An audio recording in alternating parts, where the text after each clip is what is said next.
Most of the people that say, I want to buy a tiger, are what you could classify as impulse buyers. People who say, if I raise it from a cub, it won't bite me, will it? I can housebreak it if it grows up in my house. It will never eat my children.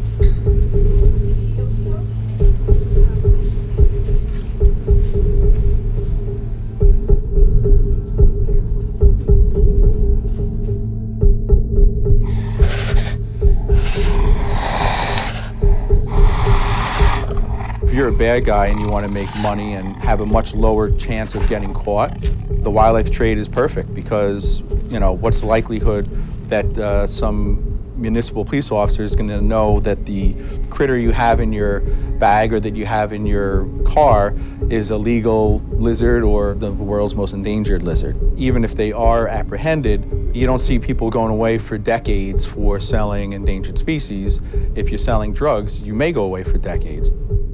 Wildlife trafficking worldwide is estimated to be a $19 billion a year business, which puts it only underneath drug trafficking, human trafficking, and arms smuggling. It's as lucrative to deal in wildlife as it is to deal in heroin, cocaine, or automatic weapons. The President of the United States has made it a priority in his administration to look at wildlife trafficking. One, we need to save these species, and two, it's become a national security issue, and it's a worldwide issue that needs to be solved by many countries throughout the world to disrupt these criminal networks that are profiting in pretty much the death of a lot of these iconic species.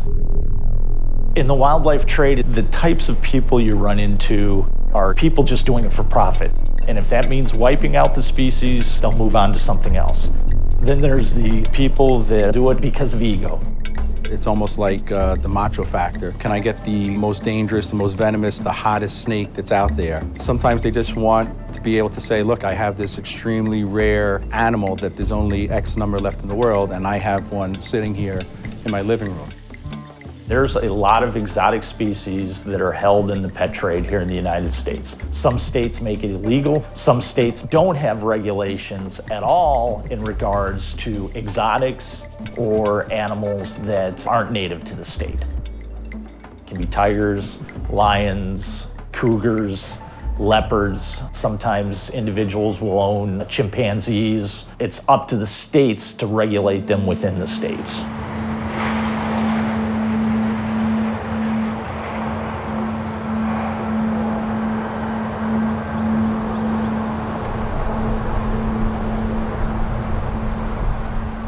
A lot of these animals are incredibly friendly, but that doesn't mean they're safe. These animals will kill you because they like you. Hi, let's play. Oh, you broke. If you go in the cage with one of these animals, you are at risk. If you stick your hands in the cages with these animals, you are at risk. If you're not in the cage and the cage is secure, you're safe. Hi, Parker. Hi. My name is Joe Taft, and I am the founder and director of the Exotic Feline Rescue Center. The Exotic Feline Rescue Center houses about 225 big cats, including 140 tigers. We take cats from around the United States. To the best of my knowledge, we are the second largest collection of big cats in the country. We don't buy them, sell them, or breed them. We're strictly a rescue operation. These animals are bred in this country in captivity, and they have been for many, many generations. And they proliferated through private hands and went to people who had no idea or no ability to provide them care. You know, we don't have many people who say, I am prepared to make a 20-year commitment to an animal that I know can kill me and I know will eat me out of house and home. We feed between 3,000 and 4,000 pounds of meat here every day. And as we're putting that meat out, we'll pick up between 800 and 1,000 pounds of bone out of the cages. Cubs are cute, cuddly, but they are something that you need to plan on caring for a long time. This animal belonged to a retired circus trainer. And when he retired, he walked an elephant into the barn and chained it to the floor and pulled 9 big cats into the barn. And that's where they stayed in circus wheel cages for 10 years. Hi. She lived her whole life in a cage that was 5 foot by 7. And despite the fact she's got this big habitat, when she gets bored or stressed, you see that little circle that she faces? That's part of the psychological impact on what's happened to her. Ready? We're going to Ohio, where we're going to pick up a cougar. It's an 8-year-old spayed, declawed female. We don't know who the people are. All we have is an address and a phone call from the people that they want to give this animal up. Ohio had virtually no regulation about the keeping of exotic animals until just recently, not until after the incident in Zanesville. About 2 years ago, there was somebody who had a large collection of big cats. For some reason, this guy went out one night and turned all of his cats loose and then committed suicide. And all of those cats ended up being killed because when you've got 60 lions and tigers running around at night, unsecured, that's the only thing you can do. As a result of that situation, there was a political backlash in Ohio.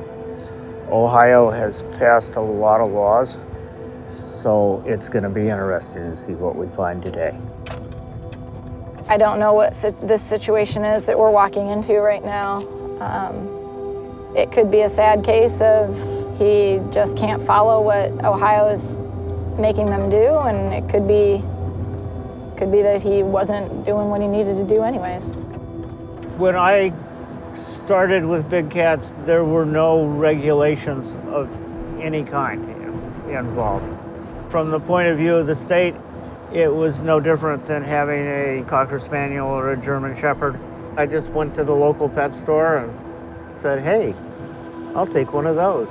I lived with the leopard for almost 19 years. She had the run of my house. I mean, she slept in my bed all of her life. And most of the people who were involved in it were fairly serious about it.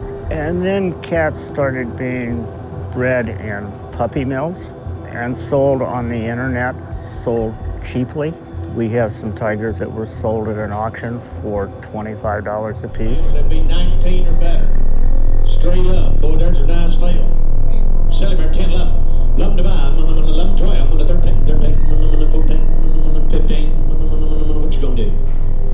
15. These auctions take place in states where they don't have a state law against the sale of endangered species, or they don't have state laws against the buying and selling of exotic species, of species that aren't found in that state. And what typically then happens is that state is then used as a loophole to launder illegal big cats or illegal wildlife with legal. And what a lot of people don't understand is how those species got into the United States. How were those animals bred? Black bug. Got a broke leg. About a head? 20 and 30. There is a large amount of people here in the United States that feel like they want to have something that's rare. And we have elk, fallow, axis, oryx. We have a wallaby. The thing that bothers me, there's some crazy lady up in D.C. that because they're extinct in the wild and they're endangered, she says, well, nobody should be shooting them. Well, the only reason that they're actually thriving is for raising them so they can be hunted. If she outlaws hunting of them altogether, guess what? People are gonna just get rid of them and say, well, they're not making me any money. I'm gonna get rid of them, or they're gonna shoot them out, and then they are gonna go extinct. But by having them as like cattle, they're flourishing. You can have a big ranch and put on what you want, do what you want with it. People don't worry too much about it. Knock on wood, I've never seen a game warden.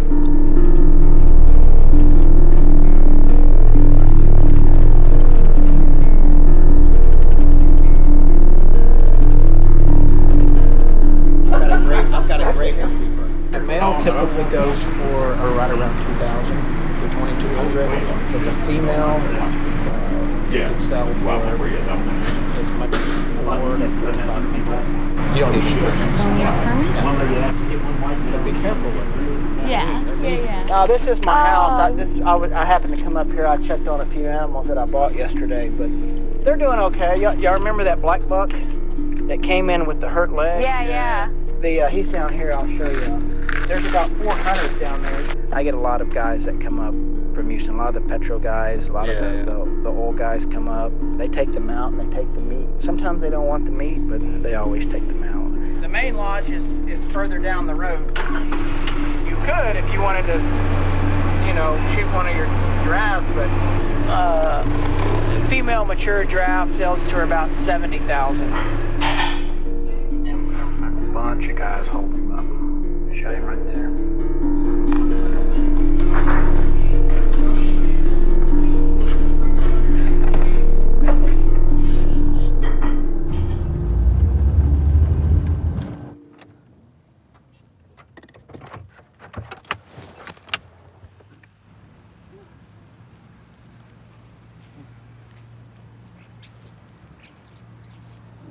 Her name is Zoe.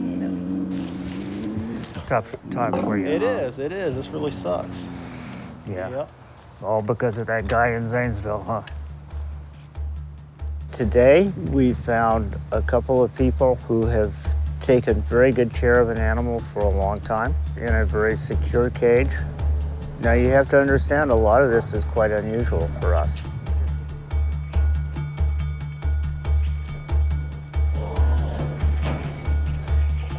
Nice teeth, though.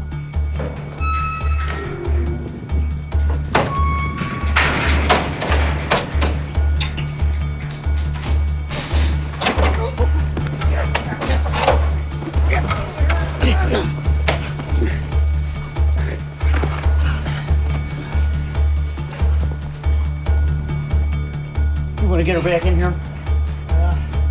The owner thought he was going to be able to pick the animal up in his arms and put him in our cage. That didn't work out well. It was a dangerous situation. It's the kind of situation I do not ever like to see. If that would have been a wild cougar, then you'd have a lot of people that were either dead or in the hospital. We got the animal back in her original enclosure, and then we had to immobilize her. Yep. It's fucking scary. The drugs we're using are ketamine and dexamethasone.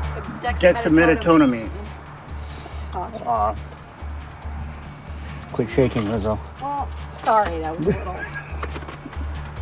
Not what this is not.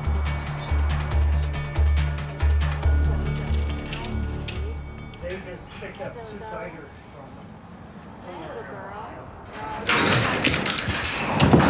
This will be better for her because once she's inside the cage, having not really known anything else, she's likely to have a very difficult time on the transport back. This will keep her calm and in a more or less sleepy state the whole way back. She's fighting it, but she might go down.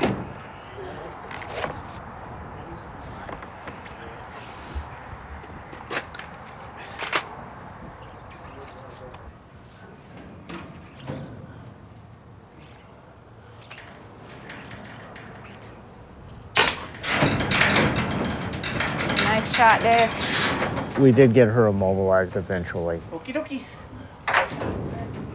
and then we Okay. moved her into our cage. All right, just shove her in the best you can. Okay. I don't want you in there in the cage. She's too awake. Okay, let's get this gate back.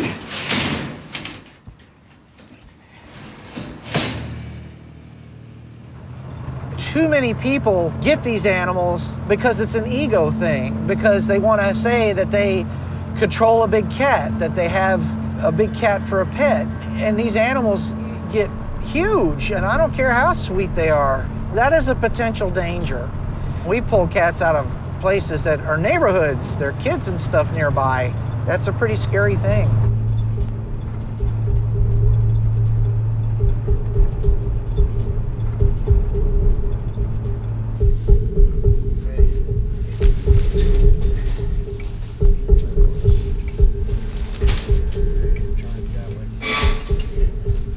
I think she's going to make this transition really well. Now she's surrounded by tigers and leopards. She'll be able to see her neighbors will be able to see her, and that's got to be quite overwhelming for her. I mean, she could see 3 dogs from where she was, 3 dogs and a cat. This family also had a bear. Looked very healthy, very well cared for, very clean. They have done a good job with their animals, and they live someplace where there were no laws regarding the keeping of exotic animals. I mean, they weren't criminals, they weren't mean people. Still, people that keep lions and tigers and other big dangerous animals need to be under some kind of regulatory system. There are more big cats in private hands than there are in the wild now. You know, at some point, you've got to say to yourself, what's the quality of life here? And if you have one of these creatures, you need to consider more than just the pride of ownership. It's a being, it's a life. You want a feline? Get you a house cat.